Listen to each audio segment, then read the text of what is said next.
하나님의 말씀, 영혼의 만나를 함께 떼고 나눕니다. 이 말씀이 우리의 영혼 속에 들어올 때 우리가 새 힘을 얻게 하여 주시고 기쁨으로 그 말씀 앞에 반응하며 하나님께 맡겨주신 일을 더 힘있게 감당할 수 있게 하여 주옵소서. 전하는 자의 부족함을 덮어주시고 성령님께서 이 시간 시종을 이끌어 주시기를 간구합니다. 감사드리며 주 예수 그리스도의 이름으로 기도합니다. 아멘. 네, 우리 앞에 8장 20절, 21절을 보시면 홍수가 끝난 후에 노아가 제단을 쌓고 예배를 드리는 장면이 나옵니다. 하나님께서 그 예배를 받으시고 언약을 세우는 내용이 바로 오늘 읽은 본문의 내용이죠. 언약은 하나님께서 사람과 관계를 맺으시는 아주 중요한 방식입니다.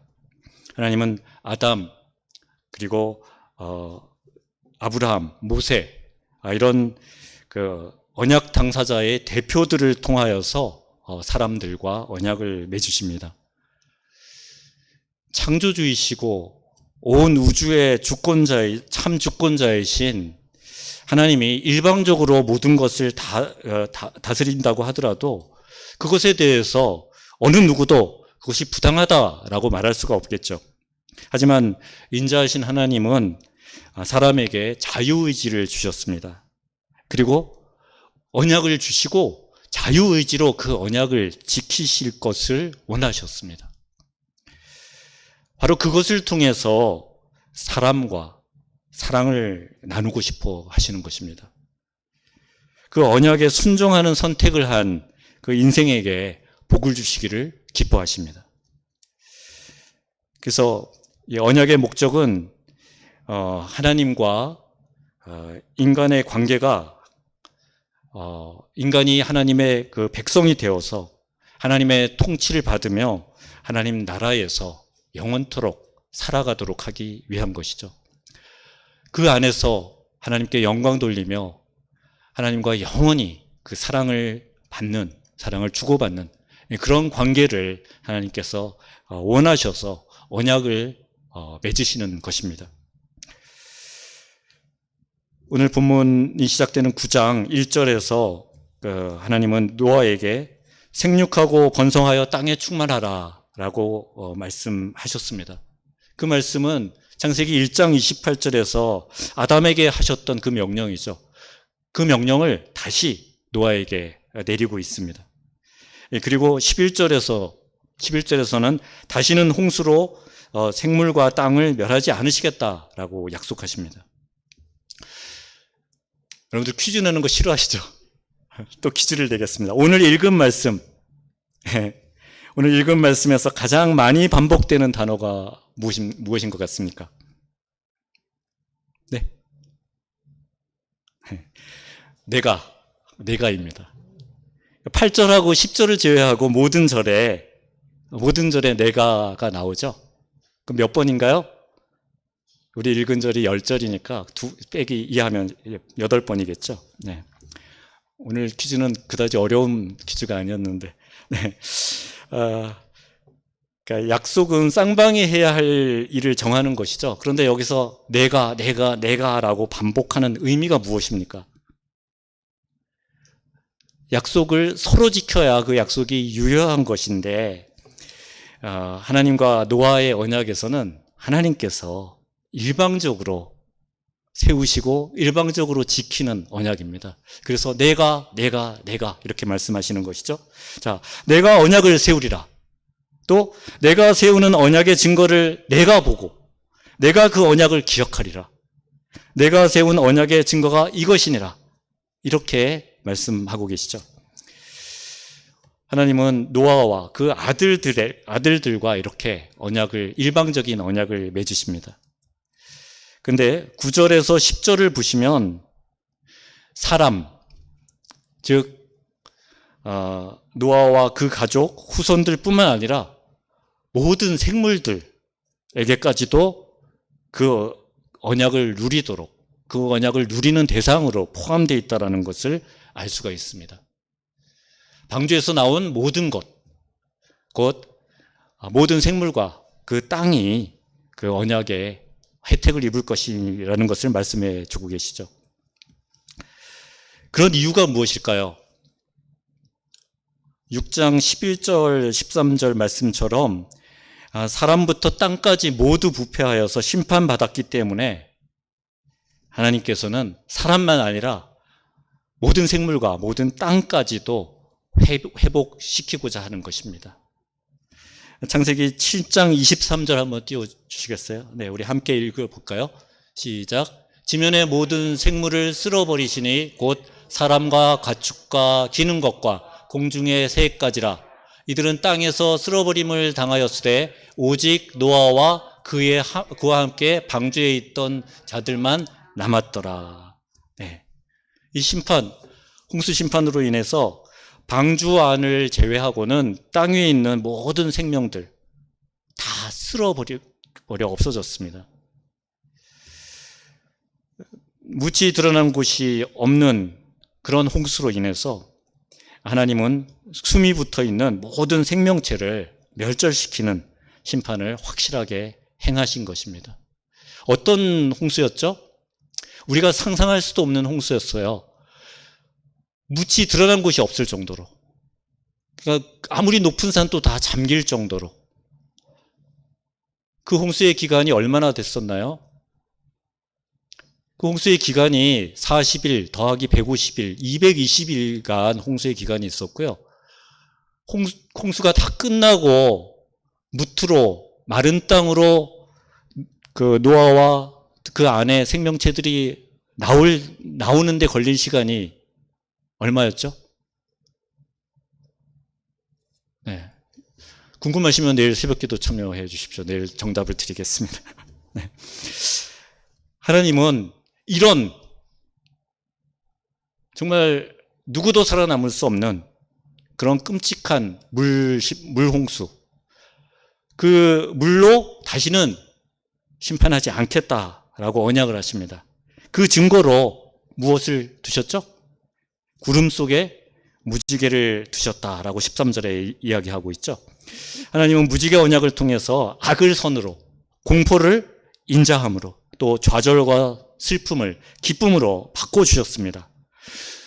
이 무지개라는 증거가 특별한 것은 하나님께서 그것을 보시며 그 언약을 영원히 기억하시겠다고 하신 것입니다. 15절에서 16절 말씀은 우리 한번 다시 읽어보겠습니다. 15절 16절 시작. 내가 나와 너희와 및 육체를 가진 모든 생물 사이에 내 언약을 기억하리니 다시는 물이 모든 육체를 멸하는 홍수가 되지 아니할지라. 무지개가 구름 사이에 있으리니 내가 보고 나 하나님과 모든 육체를 가진 땅의 모든 생물 사이에 영원한 언약을 기억하리라. 네. 하나님께서 온 우주의 창조주 주권자이신 하나님께서 피조물 그리고 백성 하나님의 백성들과의 그들을 위한 그 언약을 친히 영원히 기억하시겠다. 얼마나 놀라운 은혜입니까? 이처럼 하나님은 언약을 세우시는데 인격적으로 그 언약을 세우시고 그 언약을 신실하게 지켜가시는 분입니다. 그 이유가 무엇일까요? 바로 우리 인생들을 끝없이 사랑하시기 때문입니다. 우리가 어떤 모습으로 하나님께 실망을 드릴지라도 하나님께서는 당신의 언약을 결코 변개하지 않으시고 그대로 지켜가시는 분입니다. 늘 기억하고 계시는 분입니다. 그 사랑의 하나님 앞에서 우리가 할 일, 그것은 땅과 그 안에 있는 모든 것에 대해서 청지기가 되는 것이죠. 청지기가 무슨 뜻이죠? 집을 지키는 자. 옛날에 그 양반들이 있으면 그 양반들의 삶을 떠받치는 머슴이나 일꾼들이 많이 있었죠. 그 일꾼들의 대표가 청지기죠. 일꾼들을 통솔하고 그 주인을 대신해서 다스리면서 주인을 흡족하게 하는 그 청지기. 바로 하나님께서 우리에게 원하시는 일은 온 피조세계 그 청지기로 그들을 관리하고 그들을 하나님 뜻 앞으로 이끄는 그 역할을 우리에게 사명으로 주셨습니다. 땅이나 또 흙, 나무, 바다 같은 그 피조물에 대해서만 청지기 역할을 하는 것이 아니죠. 우리는 하나님이 이끌어 가시는 시간, 모든 공간, 에너지, 또 모든 생명체의 건강, 또 우리에게 주신 가정, 사회, 우리 삶에 속하는 모든 영역, 그 영역들에게서 하나님의 뜻을 이루어가는 그런 청지기로서의 역할을 감당해야 하는 것입니다. 이 모든 것에 대해서 청지기로서 일하는 것은 그것들을 하나님이 우리에게 요청하시는 그 방식대로 대해야 된다는 것을 의미합니다. 어떤 것에 대해서 청지기가 된다는 것은 하나님의 창조 세계에서 그것의 적절한 그 자리들을 인식하고 그것이 오용됐거나 잘못될 그런 것들에 대해서 아주 민감하게 반응하고 또 다른 존재에게 유익을 미칠 수 있는 그런 방법들을 깨달아서 그것들을 이끌어가는 것입니다. 그래서 하나님이 만드신 모든 생명체, 하다못해 모기, 파리조차 우리가 해충이라고 하는 것, 또 잡초라고 하는 것조차도 하나님의 선하신 뜻으로 다 만들어진 것이에요. 그 모든 것들을 함부로 대할 수 없다라는 거죠. 그 속에서 하나님의 뜻이, 이 생명체를 만든 것이 하나님의 뜻이 무엇일까 우리는 늘 생각하면서 모든 생명을 소중히 여기고 그것들을 잘 보존해서 열매 맺고 그 생명이 이어갈 수 있도록 하는 것, 그것까지도 우리가 감당해야 되는 일이죠. 그래서 그런 모든 생명들이 잘 보존되어서 하나님이 창조하신 그 뜻대로 그 생명을 누리도록 해가는 것, 그것이 우리에게 맡겨주신 일입니다. 우리가 많이 오해하고 있는데요, 하나님은 결코 우리에게 피조세계를 일방적으로 지배하라 라고 하지 않으셨습니다. 하나님은 창조세계의 청지기로 우리를 부르셨습니다. 하나님의 질서 안에서 모든 것이 열매 맺고 그 생명을 이어갈 수 있도록 도움을 주는, 그것이 바로 우리를 청지기로 부르셔서 하나님께서 맡겨주신 사명입니다. 우리가 일상에서 이 청지기의 사명을 얼마나 잘 감당하고 있는지 생각해 보면 반성해야 될 일이 너무나 많습니다.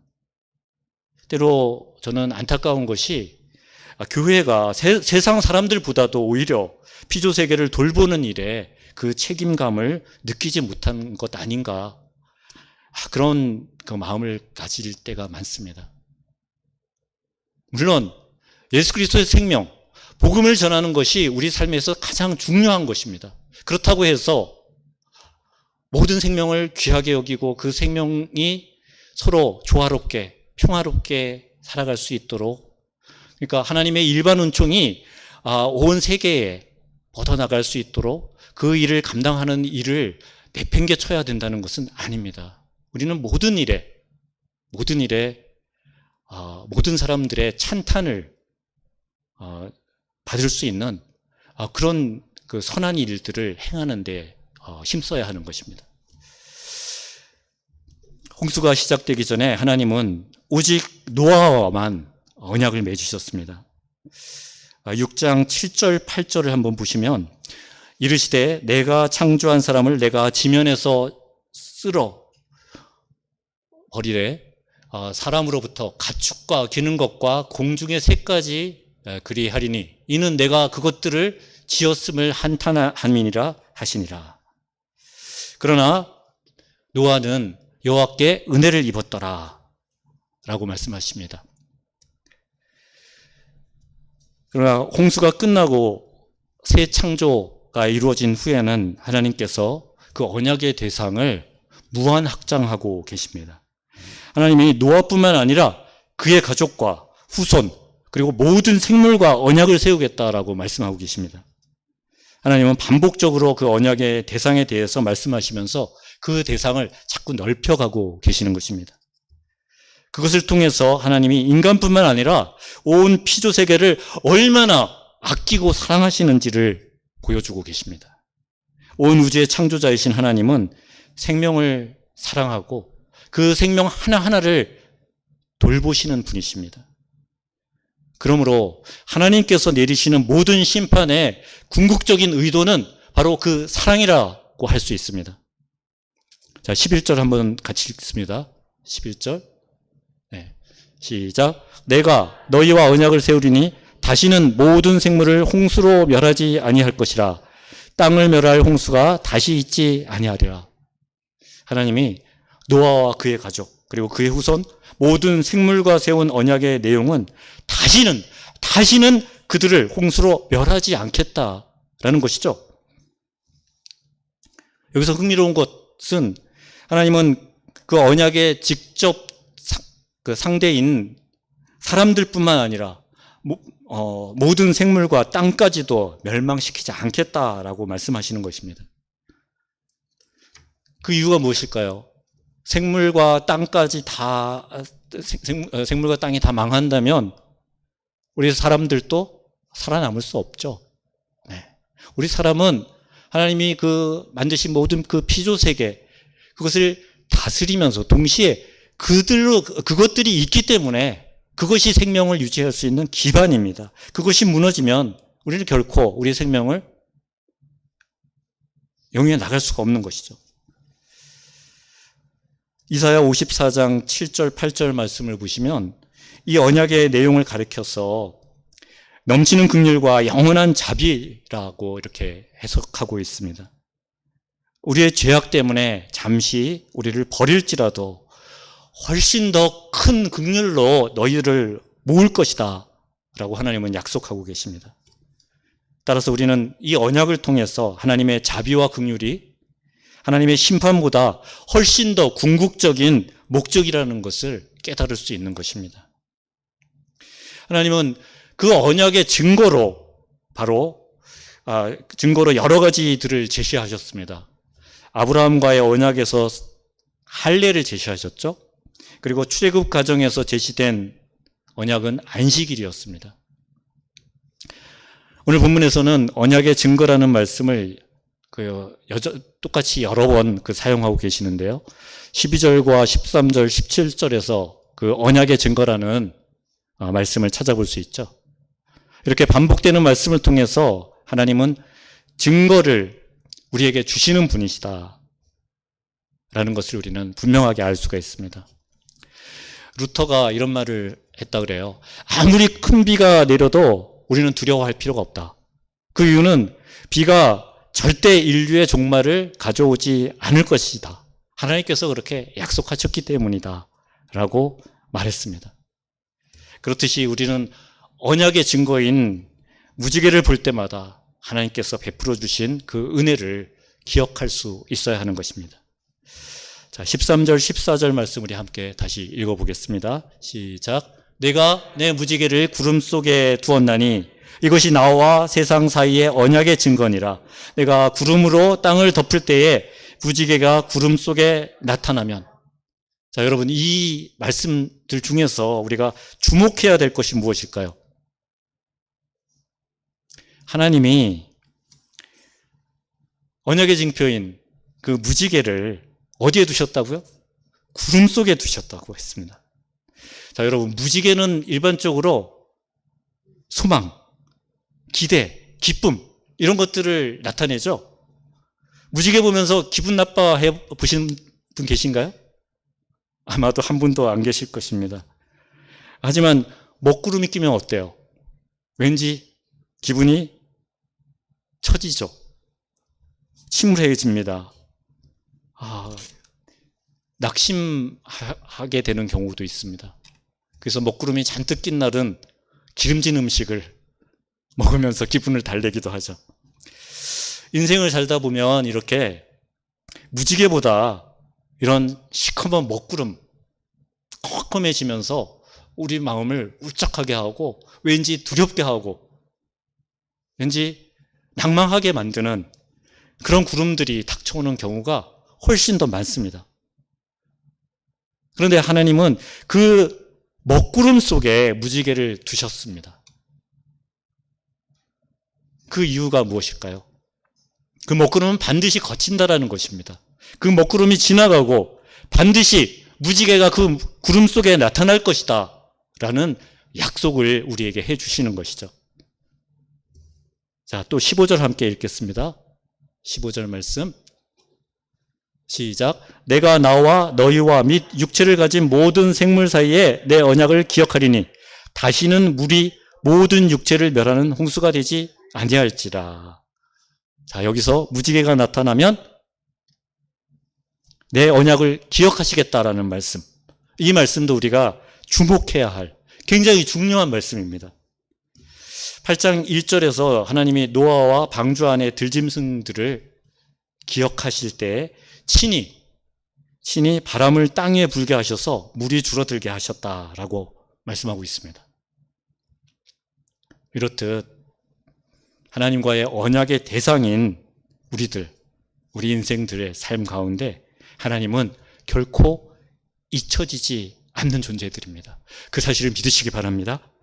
오늘 말씀에서도 하나님은 무지개를 볼 때마다 너희들과 맺은 이 약속을 기억하겠다라고 거듭거듭 말씀하고 계시죠. 우리의 소망이 바로 여기에 있는 것입니다. 하나님 우리를 절대 잊으시지 않고 영원히 기억하시겠다 말씀하셨습니다. 우리는 그 하나님의 신실하심을 믿기 때문에 어떤 상황 속에서도 두려움을 이겨낼 수 있고 하나님이 주시는 은혜와 복을 마음껏 누릴 수 있는 것입니다. 성경에 하나님과 인간의 언약이 많이 나옵니다. 그런데 인간들은 번번이 하나님과의 언약을 어기는 그런 그릇된 삶들을 선택하죠. 관역에서 엇나간, 하나님의 뜻에서 엇나간 그런 삶을 계속 살아갑니다. 그것이 우리의 한계죠. 그러기에 우리에게 필요한 것이 무엇입니까? 바로 십자가 언약이죠. 그 십자가 언약을 굳게 붙들어야 하는 것이죠. 마태복음 26장 28절 말씀은 이렇게 말씀합니다. 이것은 죄사함을 얻게 하려고 많은 사람을 위하여 흘리는 바 나의 피 곧 언약의 피니라. 하나님께서는 죄로 인해서 죽을 수밖에 없는 우리를 그냥 버려두시지 않으시고 구원하시기 위해서 하나밖에 없는 예수 그리스도를 십자가에 못 박으셨습니다. 온갖 수치와 저주를 그에게 다 쏟아 부으셨습니다. 노아가 무지개를 보며 하나님의 신실한 언약을 떠올렸듯이 새 언약의 백성된 우리는 그 십자가를 볼 때마다 죄사함의 그 은혜를 떠올려야 하는 것입니다. 모든 죄에서 생명을 회복시킬 십자가 언약을 확실하게 붙잡고 살아갈 수 있기를 바랍니다. 여러분들의 먹구름이 가득한 인생 속에 무지개같이 나타나 내가 너와 함께한다. 내가 너를 사랑한다. 내가 너를 내 자녀로 삼겠다는 그 언약을 내가 잊지 않고 있다. 그렇게 말씀하시는 하나님의 음성을 들어보신 적 있으십니까? 그때가 언제였는지 한번 기억해 보시기 바랍니다. 그 아름답고 소중한 시간들, 그 시간들을 떠올려 보시고 그것을 앞으로 잊지 말고 살아가실 수 있기를 바랍니다. 그리고 앞으로도 우리 삶에 그런 은혜가 계속 될 것이다 라는 그 믿음을 결코 접어두지 마시기 바랍니다. 무지개를 먹구름 속에 감추어 두신 그 하나님의 질서 속에 인생의 진리가 담겨 있습니다. 인생의 먹구름이 가득한 것처럼 보여도 하나님은 그 안에 무지개를 두시고 우리의 인생에 소망을 주십니다. 우리가 다시 그 소망을 붙들고 일어날 수 있게 힘을 공급하여 주십니다. 우리 모두는 하나님을 닮아야 할 하나님의 거룩하신 성품을 우리 삶 속에서 성령이 이끄시는 대로 이루어가야 될 그런 소중한 존재들입니다. 하나님이 우리의 연약한 인생을 매 순간마다 기억하시듯이 우리도 우리에게 맡겨주신 교회 안의 지체들 그리고 가족들, 이웃들, 그들의 기도 제목을 날마다 기억하며 그들을 위해서 도구하는 그 삶을 살아가야 할 것입니다. 그래서 이 시간에 우리 잠시 그런 시간들을 좀 갖도록 하겠습니다. 우리 두 분씩 좀 짝을 지어 주십시오. 되도록이면 좀 서먹서먹한 사이, 난 저분을 잘 모른다, 저분하고 정말 하나님 사랑 안에서 친교의 교제를 맺고 싶었다, 이 기회에 붙잡으십시오. 자, 좀 멀리 움직여주세요. 가까이 계신 분 말고 좀 멀리 움직여서 짝을 좀 지어 주십시오. 빨리 움직여주세요. 네, 짝이 없는 분은 앞으로 나오세요. 제가 짝이 돼드릴게요. 우리 최복순 집사님, 제가 짝이 돼드릴까요? 빨리 짝 지으세요. 우리 여기 혼자 있지 마시고요. 자, 두 분씩 짝 짓기가 좀 그렇다 그러면 세 분씩 짝 지어도 좋습니다. 자, 우리 빨리 짝 지어주세요. 네? 거기는 너무 서먹한 사이예요? 나 몰랐는데. 그 제가 이렇게 같이 앉은 분들 서먹한 사이라고 오해해도 되겠죠? 저 뒤에 나는 누구보다도 가까운 분인 줄 알았는데 서먹하시대요. 오늘 그 서먹함을 두 분이 말끔히 해소하시기 바랍니다. 네.